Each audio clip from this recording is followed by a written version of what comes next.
Yeah, good. Grade 12 economic students. I just want to welcome you to today's segment. We want to do a revision for preparatory examinations. As you know, we are starting our uh, end of term exams, our preparatory examinations. We just need to make sure that we are thoroughly ready and we are prepared enough that every question that can come, we are gonna make, we're gonna get the best marks in them. So today we wanna look at macroeconomics. We wanna look at economic pursuits. And then basically it's free trade and macroeconomic. I mean, it's actually in the trade and macroeconomics. So without wasting any time, we are going to look at question number 3 and question number 4, which is from uh which is giving us something like 80 marks here. We are working at 80 marks. You know very well that if you can do revision based on technical questions that comes, you will be able to master and get the marks right. You understand? So let's quickly go into these questions without wasting any time. So now our questions are given in red and answers, I've marked them in black. So the first question is saying, name any two arguments in favor of internet of free trade. So when we are saying in favor, we are saying advantages of free trade. What are the advantages of free trade? So one, we have got specialization. Countries can be able to specialize in activities and economic functions that they are able to do best. So in that regard, what happens is that there are advantages in which these countries are able to what to capitalize on. So specialization is a good advantage which helps to fine tune and develop whatever activities and functions that the business, or I mean the country is specializing on. And then it's economies of scale. We are talking about advantages. Economies of scale, these are advantages or benefits that countries receive by that are enjoyed by an increase in size of business. Benefits or advantages enjoyed when businesses grow. When businesses grow big, ne? When business grow big or bigger, what we are saying is that countries are able to benefit economies of scale. These are advantages that countries or businesses, industries are enjoying as an advantage, as a benefit of an increase in size or increase in operations. So the increase in operations are such advantages, such as we can have uh, some kind of, for example, we can talk about even others which appears under fixed cost, where businesses, no matter that they don't produce or they produce them, and they'll incur them. So if they can be able to maximize on such advantages, countries and industries can do better. We talk about advantages such as bulk buying, which can give some discounts. Discounts are received by businesses as they do, as they grow in size. Economies of scale, we can talk about mass production. These are advantages that also comes as an advantage, as a reason of what of free trade. And then we can also talk about innovation and best practice. Innovation, countries are able to come up with new developments which are also beneficial to the country. New development and trends in a way of business, in ways of doing business, in ways of doing business. We can talk about that as advantages, best practice, international relations. We talk about advantages of countries being in bilateral relations. These advantages are quite notable. International relations, businesses can be able to trade. They are able to do business together. business uh, advantages are enjoyed in this case. Countries are able to do businesses together. So we are saying improved international relations because of free trade. Countries are able to have strong relationships which are built on merits that benefit the nations or that benefits countries and nations involved, which actually would improve the lives and livelihood of people or of persons who are in that country. And then how does an increase in imports affect economy?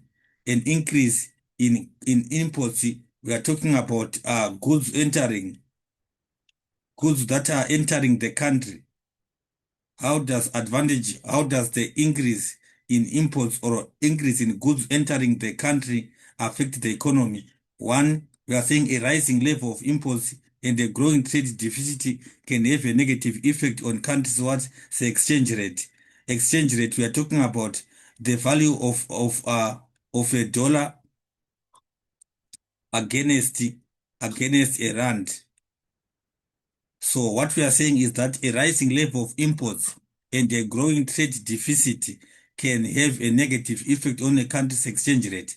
What we are saying is that the country will be losing on paying imports. More is spent on imports. More is spent on imports, which generally results in what? In the depreciation or in loss of value of the host nation, or loss of value of the currency of the receiving country.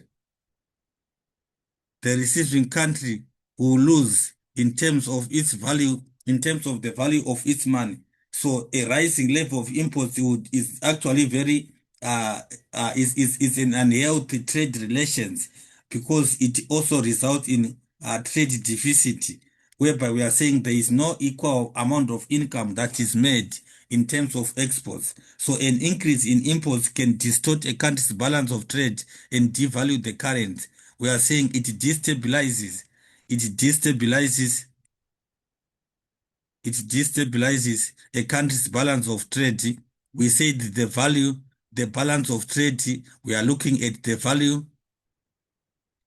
of imports versus exports. So when we have got something like to say imports are increasing or highly increasing, there is a destabilization, there is a negative effect that arises with regards to what? With regards to the value of currency. Let's say the value of a rand in South Africa, it will be actually negatively affected. So we talk about also even a loss of business in local industries or local economies, which at the end of the day will affect it would also negatively affect our GDP. Our gross domestic product is negatively affected because people and industries are depending on goods that are coming from other countries rather than buying from within the country. So it is just a negative, it creates a negative impact when it comes to business. You understand? So we can as well look at, we have got also this question, which is showing the Department of Trade and Industry. We have got the Department of Trade, the Department of Trade, Industry and Competition is mandated to promote South African value-added goods and services abroad by broadening export base. We are talking about increasing the amount of goods that are being sold across the country, broadening the export base, increasing export goods through incentives and subsidies. Incentives, we are talking about benefits, and subsidies, we are talking about benefits, are incentives given to businesses and industries that are within a country for participating or for producing, also for export market. And subsidies are just financial payments paid on behalf of the government, on behalf of the companies by government when they are involved in international trade. So now the question is saying identify, the question is saying, uh, question is saying identify a method to promote, identify a method to promote exports from the information above. Export services abroad by broadening exports, export base through, we are saying, one, through the incentives and also through the subsidies, which is incentives and subsidies that are given in our context or in our question here. So we are saying the incentives and subsidies are methods that are used to promote export business or export market. You understand? So name an international institution or trade that name an international institution that promotes free trade. World Trade Organization, it is involved in that. World Trade Organization, it is involved uh, in terms of international trade. It promotes international trade. World Trade Organization, it is responsible for international trade.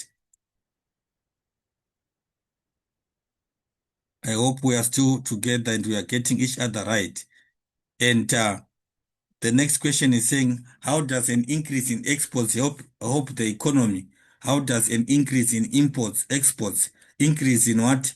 In goods sold outside the country. Goods are sold outside the country.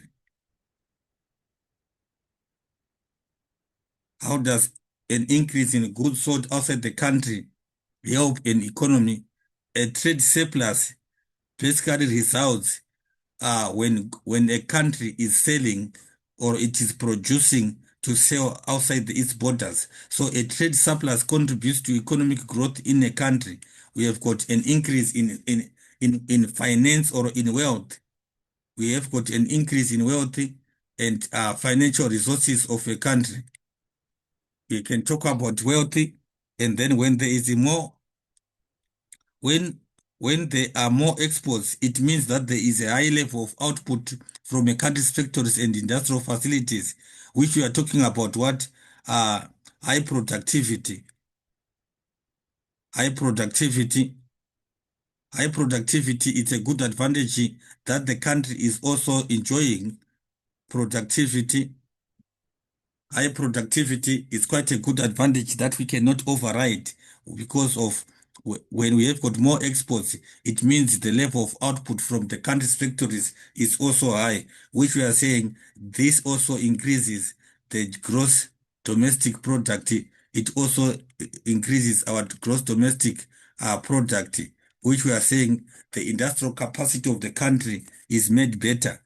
There are also greater number of people that are being employed in order to keep these factories operational. So we are talking about creation of employment, creation of employment, creation of employment results in the improvement of standards of living of people, creation of employment, and therefore increase in standards of living, standards of living of our people. The standards of living of people also increases because we are talking about what are people being hired, people being given opportunities to work for companies and industries to remain fully functional and operational to meet the demand that is also coming from foreign markets. So we have got a question here that we need to look at. Department of Trade and Industry is given here. DTI in South Africa, we have got broad-based black economic empowerment, triple BEE, National Skills Development Plan 2030, and expanded works program, which is also given there. So now, the question, we want to look at the questions that are coming next to this, is saying identify the growth policy which aims to create jobs using labor-intensive method from the above. labor intensive. We are talking about it has to do with creating job for many people, for many, or we are saying creation of employment for many people, creation of employment for many people is what we are looking at. So now, what is it? We have got our expanded work program, which is given in the scenario. We can see that we are given in the scenario that we have got expanded public works program, which is given as to say it is a plan or it is a government initiative that focuses and tries to ensure that there is mass creation of employment for many people. So expanded work program is one of the policies that can aim to create jobs from the scenario that we are given. Name any other two South African growth and development policies.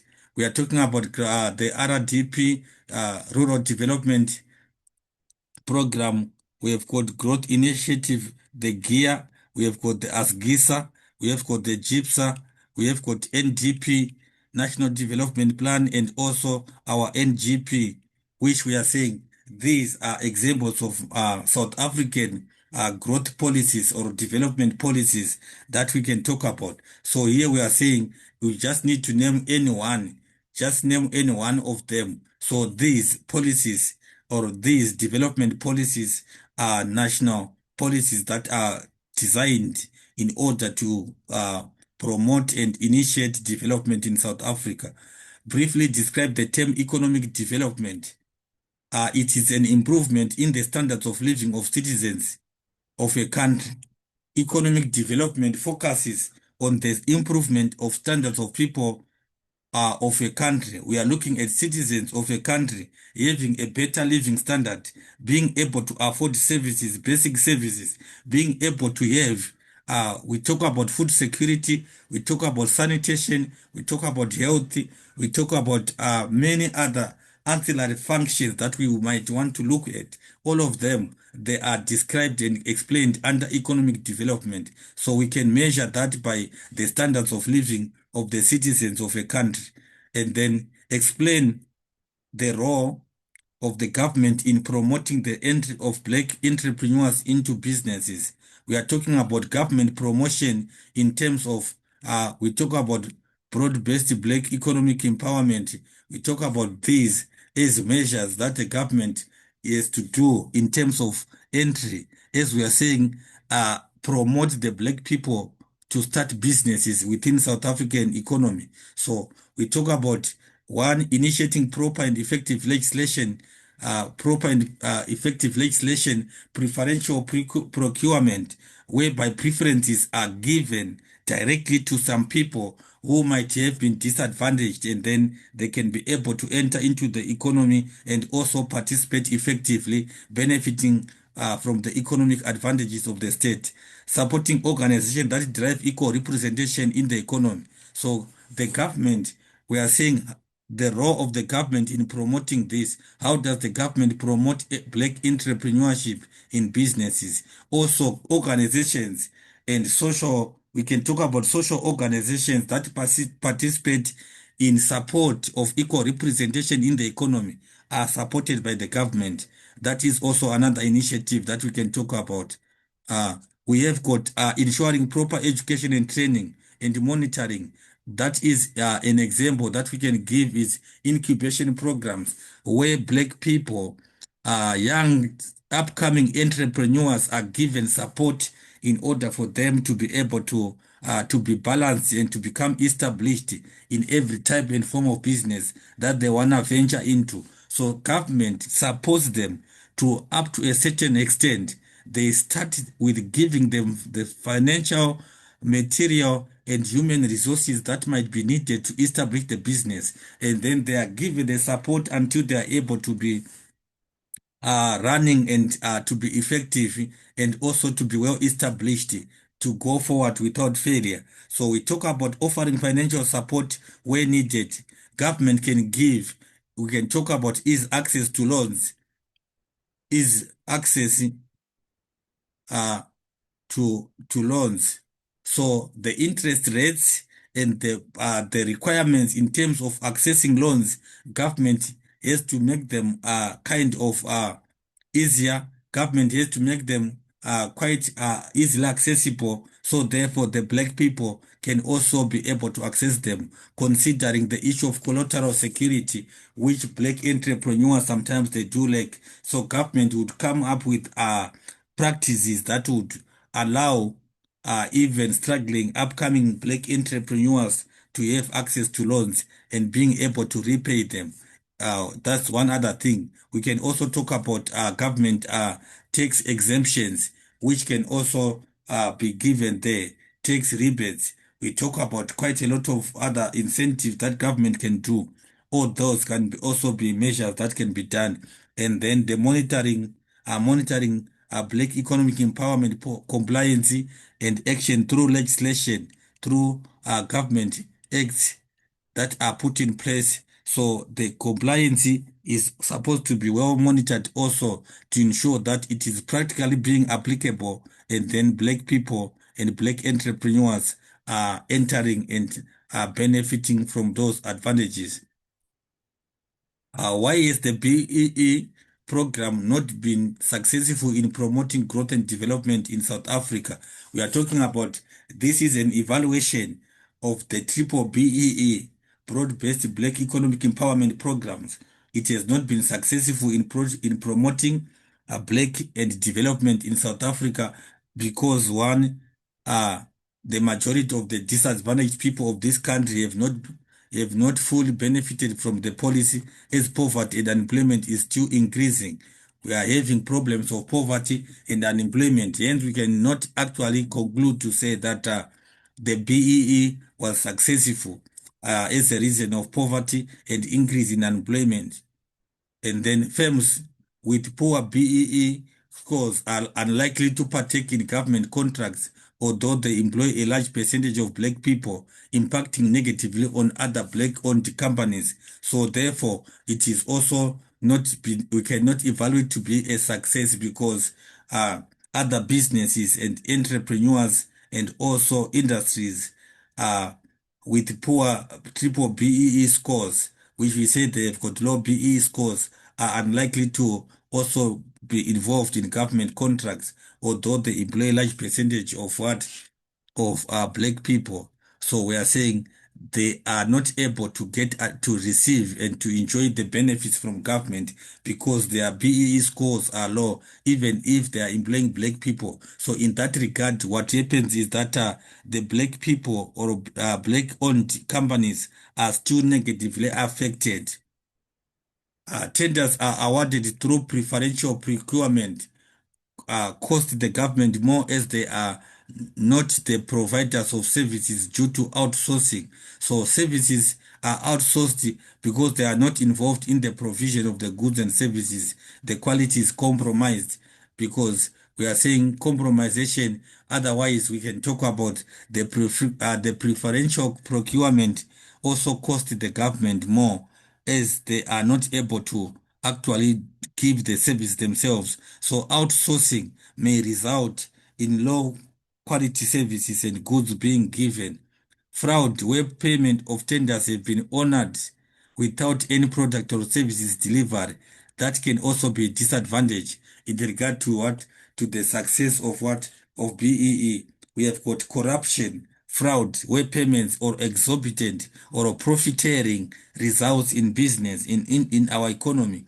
Uh, which at the end of the day does not equate to the functions and services the government is receiving. So the profiteering systems and practices are fraudulent acts that would also tax and also parasite the government to the extent that service delivery remain compromised irrespective of amount of money that might have been spent.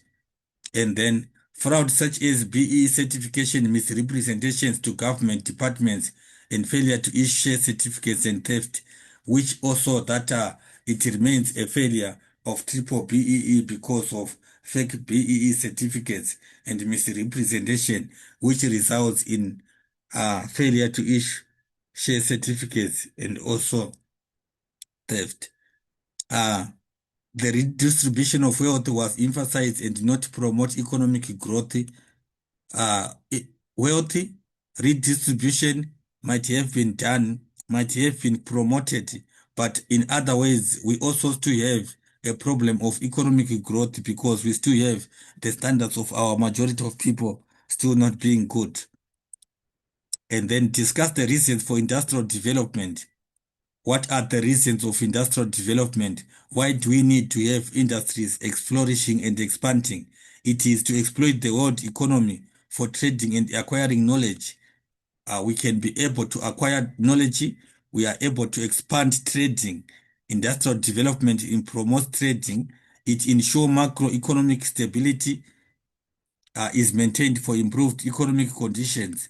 Macroeconomic stability, as to say, at a national level, it is actually supporting the nations and states in their entirety by maintenance of improved economic growth, and then to be able to achieve high rates of savings and investment to create jobs. Uh, Industrial development at the end of the day will allow high rates of savings and investment to create jobs. So businesses and industries are able to have finances that they can plow back into their business, which can also maybe be used to do any other new businesses and expanding them. So there are such advantages that we can give as well. To be able to establish large scale manufacturing, agricultural, mining, and services production for more diverse economy. We are saying more diverse economy is created because of industrial development, large-scale manufacturing. We talk about mass production. We talk about our primary sector services. They are highly, or they can be fully exploited to the benefit of the state and the citizens, which can be coming as a result of mass production that we are talking about, and then develop domestic manufacturing capacity that can also be able to meet exports. Our country can be able to produce more in order to be able to meet the foreign market markets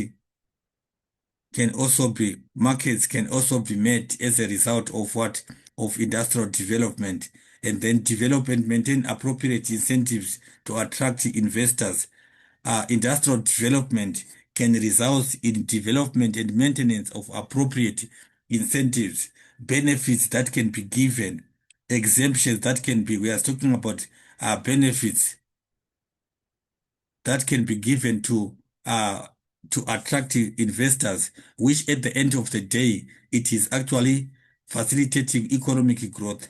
So contribute to industrial development of the South African of the African continent. Africa as a whole, we have got the SADC trading bloc, which is formed as a result of increase in industrializations. Countries specialized and they become uh, strong and based in their various areas, which we are saying it also strengthened the development of the African continent. Uh, how would the success of the National Development Plan benefit the South African economy? Development of the National Development Plan, how does it benefit the South African economy? We have got it will be an increase in economic growth through creation of more goods and services are produced, which we are saying more goods and services means more employment. We talk about more employment. Living standards will improve as more people get employed, and there will be less dependence on social grants, which also frees the economy. We are saying it frees the government on social grants, on social grants, which we need to also to acknowledge that economic integration within and outside the borders of the country will be strengthened through trade. We are talking about trading relationships across, we talk about trading relationships internationally, We are saying it can be strengthened through trade, and therefore we are to earn the much needed foreign currency. We will earn the much needed foreign currency, and therefore it can also balance or strengthen the country's what terms of trade or balance of trade, balance of payments. Quality output both in goods and services will be produced as globalization increases. This is because of quality is coming from creation of what international competition. Competition is a result of standardization. Standardization comes in as well. We are talking about competition that is created when countries are involved in international trade. So standardization improves. We are saying it gives good quality. It also results in what? In a better pricing of goods and services. At the end of the day, we talk about improvement of lives of various people within their states. There will be economic efficiency, which leads to higher productivity and higher profits. I guess this is also mentioned. Efficiency in methods of production. Methods of production, they will be also improved because countries and industries want to meet demand for international uh, markets or foreign markets. And then foreign investors' confidence will be boosted, resulting in investments and more units are produced. So we talk about increase in foreign direct investment, which also is an advantage when it comes to what? When it comes to our economies, especially in African context. Name two cycles of business cycles. We are on macroeconomics and economic pursuits. Name two types of business cycles. We have the kitchen cycles, we have the juggler cycles, we have got the Kuznets cycles. We also have the cognitive cycles. There are types of business cycles that we can talk about. These are examples of business cycles that we can have. And then uh, the next question is saying why are special economic zones important to the economy? Special economic zones, why are they important to the economy?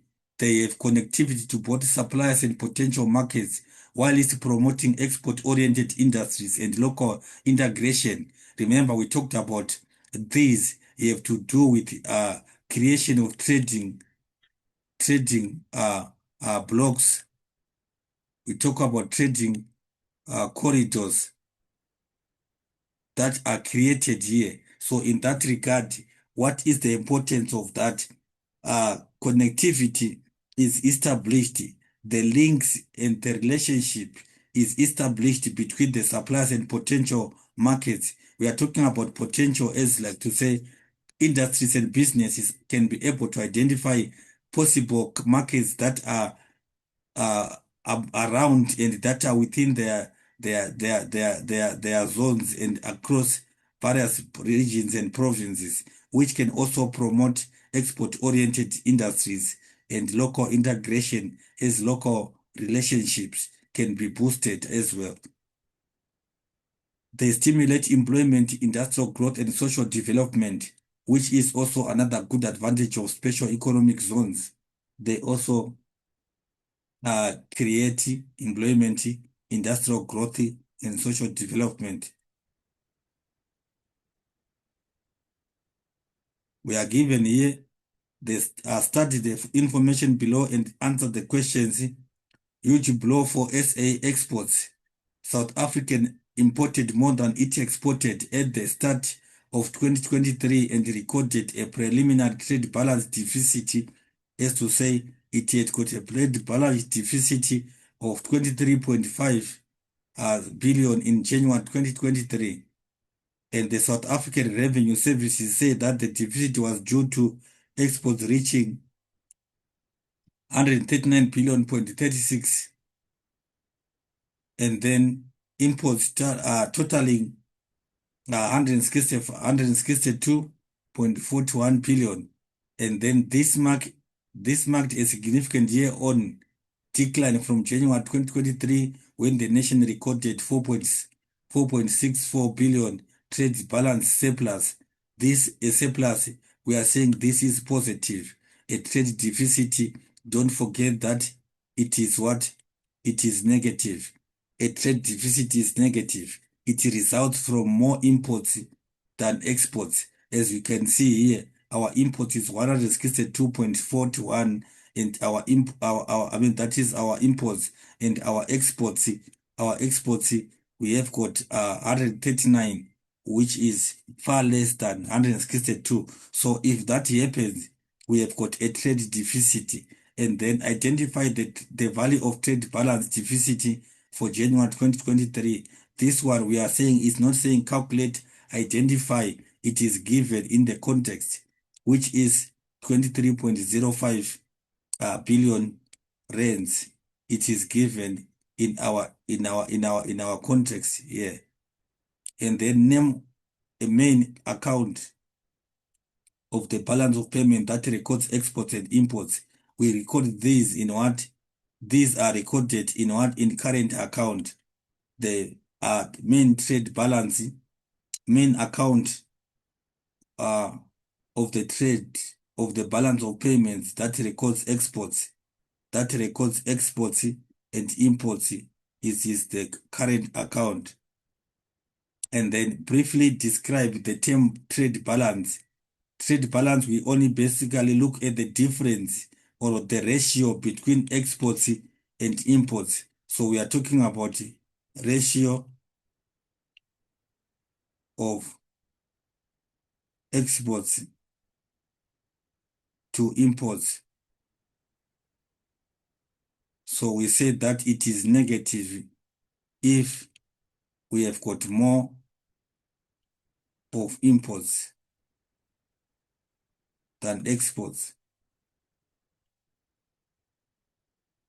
And this is what we are saying, that and is what is unhealthy. It's an unhealthy trading condition.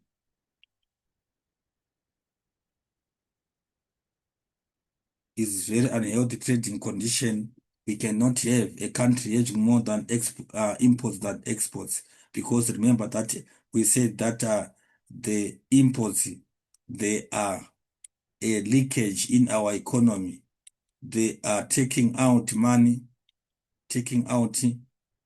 money or financial resources. So we need to understand that.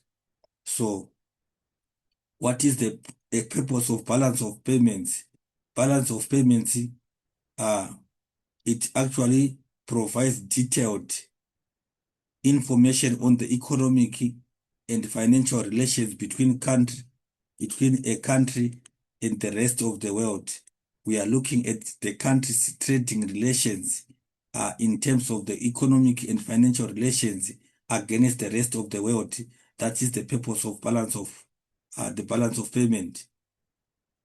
And then how can countries gain a favorable trade balance? How can countries benefit or gain a favorable trade balance? One, we can talk about devaluing the country's currency. We are saying devaluing the country's currency, whereby we are reducing the value of currency of a country, placing tariffs on imported goods, whereby to say setting limits on quantities that are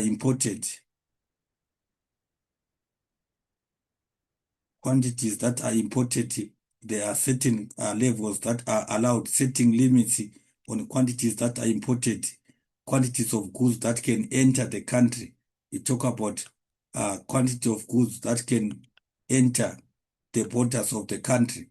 And then if they are set low, we say if they are minimizing them, it means we are also creating space for the breathing and survival of local businesses, investing heavily in export-oriented manufacturing or attracting industry to improve their balance of trade. So when countries or industries are producing more to support export oriented business, we are making more, and therefore we will be counterfeiting the imports. So if more is produced, targeting we are talking about targeting the foreign market is what we are talking about there. It is targeted by what? By investing heavily in export oriented manufacturing. That is one way that we can talk about, or that can be done in order to improve, in order to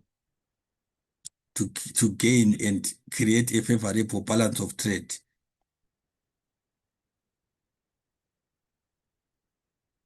And then finally, we have got this diagram which shows the north-south.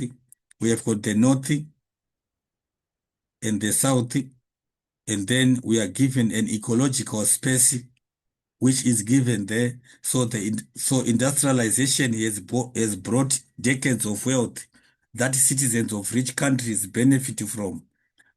As poor countries try to improve, their development efforts are being constantly set back by hurricanes, droughts, floods, and climate disasters. You understand? Climate change hits poorer communities and countries hardest. Problems of climate change are heavily impounding and affecting the developing countries and also communities. So the question that comes here is saying identify an environmental issue affecting poor communities or countries in the above extract. We are given already there that we have got hurricanes that are mentioned there. We have got drought and we have got floods. They are given. So we are given these in the context. What you need to know is that these answers, you are supposed to get them from what? From the context that is provided there. Which part of the North-South divide represents poor countries?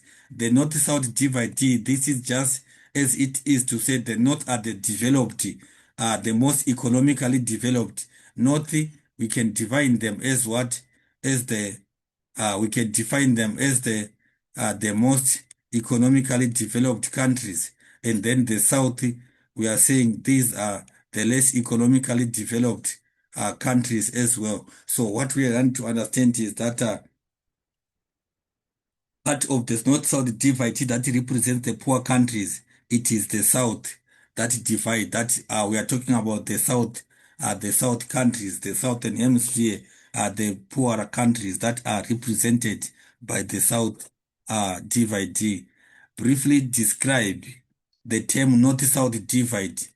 Uh, it is it refers to the developed countries in the northern hemisphere and the developing countries in the southern hemisphere, which is exactly the way I've just showed it here on the what on the on the cartoon or on the photograph that is given here. We are saying the north most economically developed countries, and then the south are less economically developed countries. So it actually identify the division in terms of economic achievement and economic stability of countries that are in the north and in the south. That is what you mean by the north-south divide. And then explain the negative impact of mass production, negative impact of mass production by developed countries on the environment. When developed countries produce heavily, we are talking about mass production. That how does it affect how does it affect uh, the environment, which is caused by developed countries. When developed countries have produced in large quantities, at large scale, how does that affect the environment? Some methods used during mass production lead to harmful gases, emissions, which damage the ozone layer, resulting in air pollution. Air pollution, we are talking about accumulation of greenhouse gases. greenhouse gases that can also affect, which can affect our environment. We talk about ozone depletion, the layer that protects the earth from the incoming terrestrial solar radiation. So if it is damaged, it becomes a problem again. So mass production also results in dumping of toxic waste on land. So in other words, we talk about what massive pollution. Massive pollution, we are talking about pollution in all areas or in all spheres. We can talk about land, we can talk about air, we can talk about water. All these types, we are saying they can as well be polluted because of mass production. They have got negative effect. And then at the end of the day, we can talk about a reduction in biodiversity. Biodiversity, the natural ecosystems are what are destabilized. Organisms are lives are endangered. They are put to risks and they die. And then we talk about extinction of certain important species. And then how can unequal standards of living related to the North-South divide be addressed? We are talking about the neutralization in terms of the variation of countries that are in the North and South. How can that be addressed? One, creating surpluses on GDP at that countries can save and invest in their economies, leading to higher standards of living. So we are talking about improvement in gross domestic product as a result of massive production, which can also result in more investment in the economies, and therefore standards of living are uplifted, increasing the per capita income in developing countries. We are talking about income per person. Per capita income is improved in the South through increased foreign investment, which also lead to economic growth. I think also we can talk about other advantages that can also make good answers here. We talk about establishment of fair trading and bilateral relations,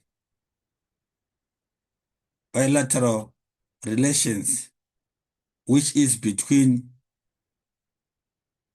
the North and South countries.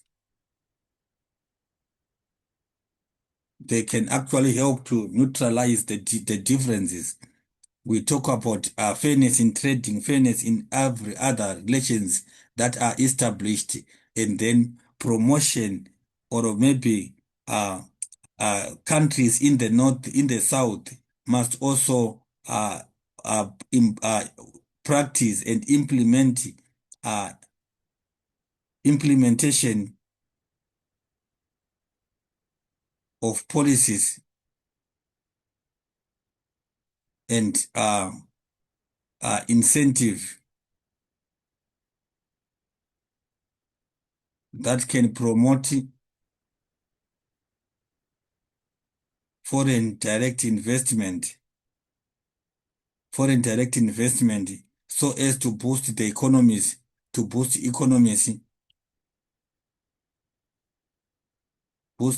economies of countries in the South.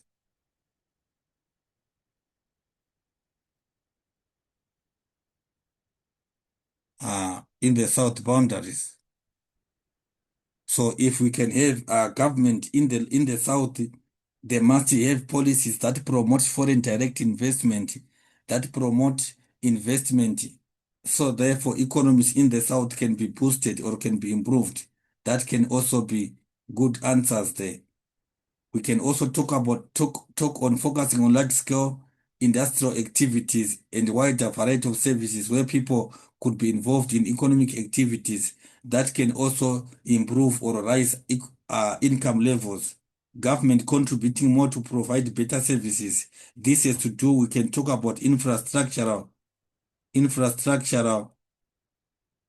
investment.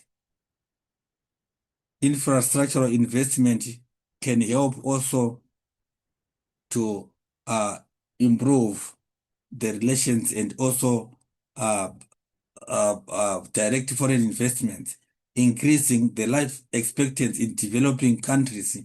Life expectancy in developing countries suffering from diseases such as ill health through the intervention of developed countries where the latest research and techniques are practiced. So improvement in life, in health, improvement in social standards of living. And also we can talk about focusing on fight against malnutrition and serious illnesses like HIV and AIDS, mostly in the what? In the South. Malnutrition, children are dying young, infant mortality rates are high. So therefore, countries must also try to balance those, increasing the standards of education through effective interaction, improvement of standards of education in interaction with relevant parties involved with human development. So education, it's always the best teacher.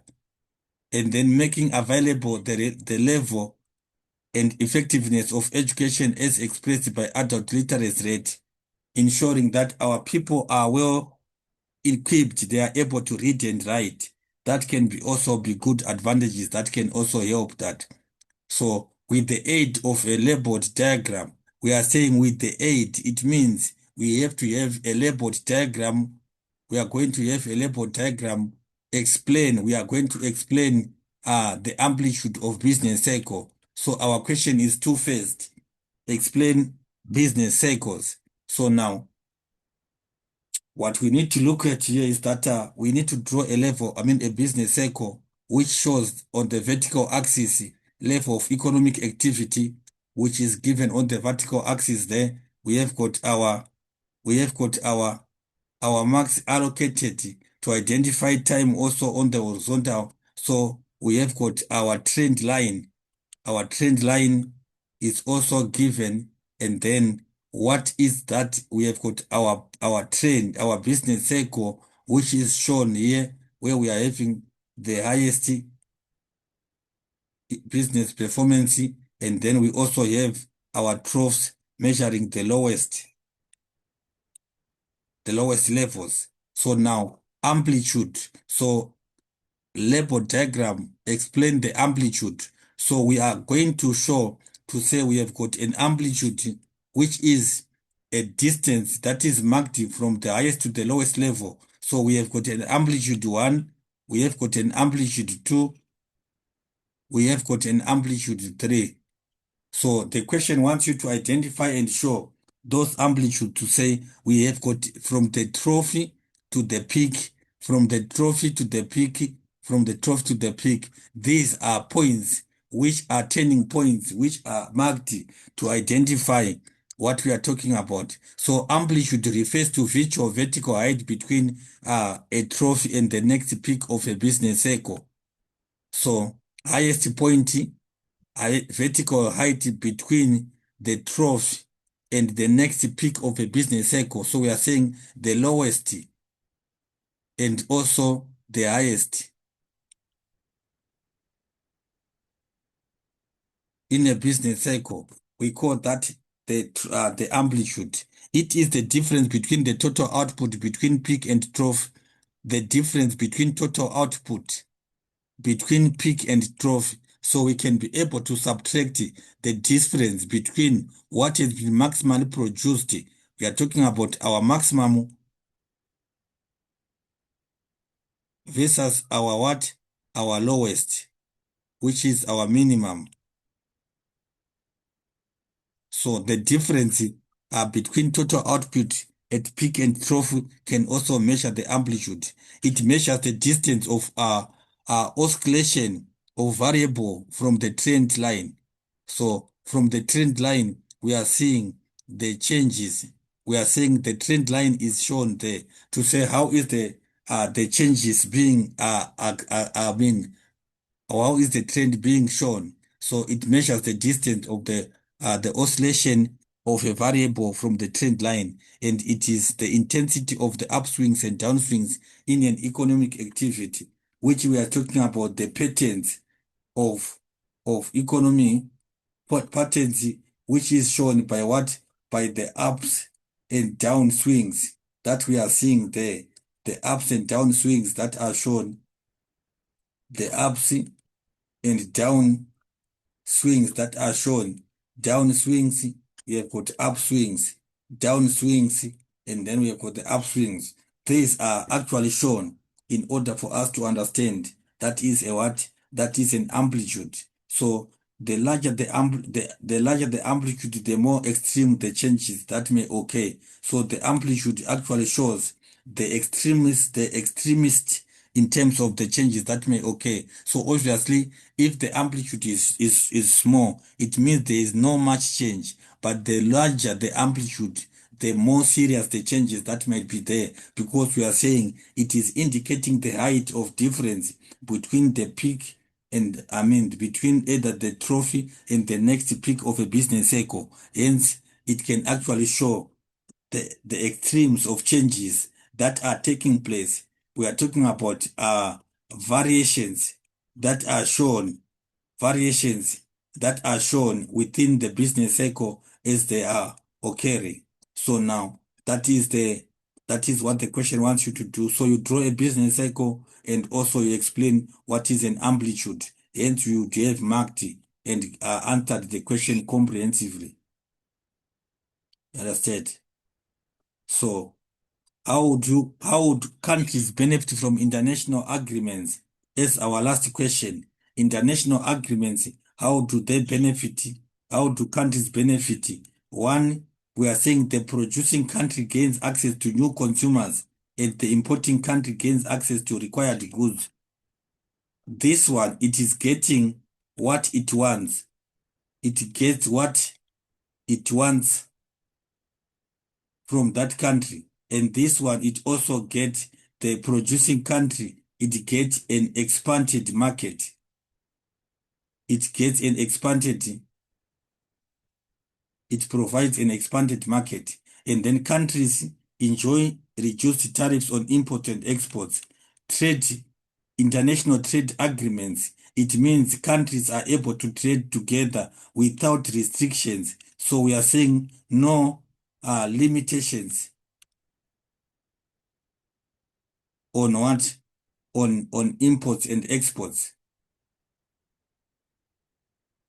On imports and exports, which is actually an advantage. Countries can be able to trade freely with no limitations because there is a trade agreement that is there. And then we can as well talk about international agreements enable countries to secure credit lines amongst member countries. Countries, as they are failing, they are able to what? To assist each other. They are able to get they are able to get support through credit amongst their member states. Like to say that we have got the European Union, we have got the SADC, all these various trading blocks that we can talk about. The benefit uh, are quite large. Relations in other fields than trade and investment are strengthened. Example, we are saying economic cooperation. We talk about science and technology. We talk about culture and arts and dialogue on international issues. Countries can share these because of an international trade agreement. More benefits can come other than investment. We talk about these examples that we talked about IT. We talk about the culture and arts, international dialogue. We talk about just like we say, sharing, signage, advantages of what? Of sharing ideas are they are enjoyed. Global efficiency is improved. As to say countries, we can have one, we remember we have got one market, we have got one market, which we are saying the market, it exists. One market that exists